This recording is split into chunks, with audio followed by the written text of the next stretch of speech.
Hello all, welcome back to our channel. So students, ఈ వీడియోలో leadership and change మేనేజ్మెంట్కి సంబంధించిన కేస్ స్టడీ ఎలా అటెంప్ట్ చేయాలి మీ యొక్క ఫైనల్ ఎగ్జామినేషన్ పేపర్లో అనేది ఈ వీడియోలో చెప్పడం జరుగుతుంది.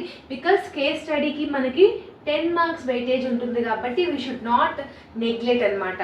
సో మీరు జనరల్గా ఏం నేర్చుకోకుండా కూడా ఈ కేస్ స్టడీ అనేది మీరు ఈజీగా అటెంప్ట్ చేయగలుగుతారు. ఓకేనా? ఈ సబ్జెక్ట్ అనేది MBA 4th సెమిస్టర్లో ఎవరైతే HR స్పెషలైజేషన్ చూస్ చేసుకున్నారో, అంటే హ్యూమన్ రిసోర్సెస్ స్పెషలైజేషన్ చూస్ చేసుకున్నారో వాళ్ళకి మాత్రమే ఈ సబ్జెక్ట్ అనేది ఉంటుంది. So when you are attempting the case studies, ఒక టాప్ 3 కీ పాయింట్స్ అనేది మీరు మీ మైండ్లో పెట్టుకోవాలి. ఫస్ట్ థింగ్ ఏంటంటే సబ్జెక్ట్ రిలేటెడ్ పాయింట్స్ అనేది రాయాలి. ఓకేనా? సబ్జెక్ట్ పాయింట్స్ అని చెప్తున్నా. ఫర్ ఎగ్జాంపుల్, కేస్ స్టడీ ఒక పారాగ్రాఫ్ ఇచ్చాడు, ఆ పారాగ్రాఫ్ కింద మీకు క్వశ్చన్స్ ఇచ్చాడు. ఓకేనా?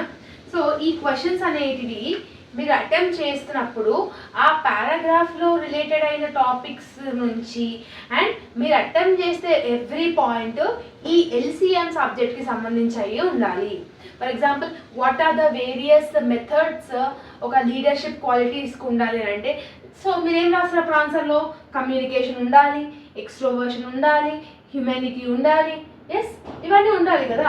సో ఇవన్నీ ఎక్కడ నేర్చుకున్నాము? ఈ సబ్జెక్ట్లోనే కదా నేర్చుకున్నాము.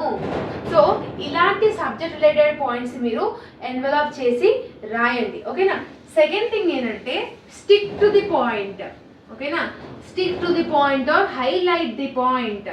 సో ఇప్పుడు ఫర్ ఎగ్జాంపుల్ ఏదైనా ఒక టాపిక్ వచ్చిందమ్మా, ఆ టాపిక్లో మీరు ఒక పాయింట్ని హైలైట్ చేయాలనుకుంటున్నారు. ఫర్ ఎగ్జాంపుల్, జోహారీ విండో గురించి ఆ కేస్ స్టడీలో వచ్చింది అనుకోండి. ఆ జోహారీ విండో కాన్సెప్ట్ మీ అందరికీ తెలుసు. దాన్ని మీరు హైలైట్ చేయాలి అనుకుంటున్నప్పుడు సింపుల్గా దాన్ని మీరు ఇలా అండర్లైన్ చేసి ఇలా ఇన్వర్టెడ్ కామర్స్ పెట్టి just make it a box type. Yes or no?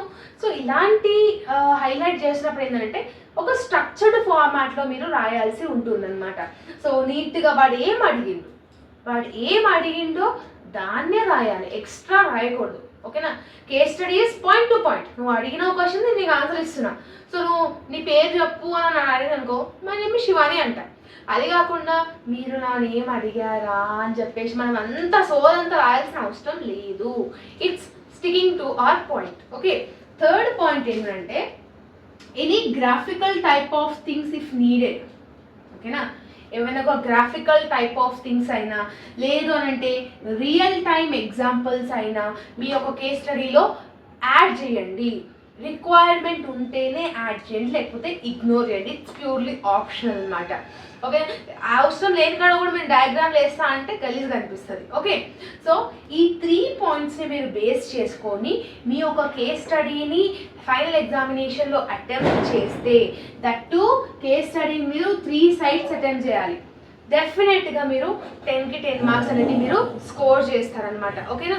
So ఈ 10 మార్క్స్ అనేది జనరల్ కాన్సెప్ట్స్తోనే వస్తాయి కాబట్టి ఎవ్వరు ఇగ్నోర్ చేయకండి. ఎవరైతే పాస్ అవ్వాలి అనుకుంటున్నారో డెఫినెట్గా ఇలాంటి స్ట్రక్చర్డ్ ఫార్మాట్స్ మీరు యూజ్ చేసుకొని మీరు మీ పేపర్లో కేస్ స్టడీని అటెంప్ట్ చేయడానికి ట్రై చేయండి. Okay?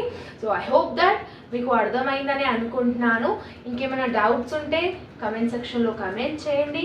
All the very best for examination as well as your preparation. See you all in next video. Bye bye everyone.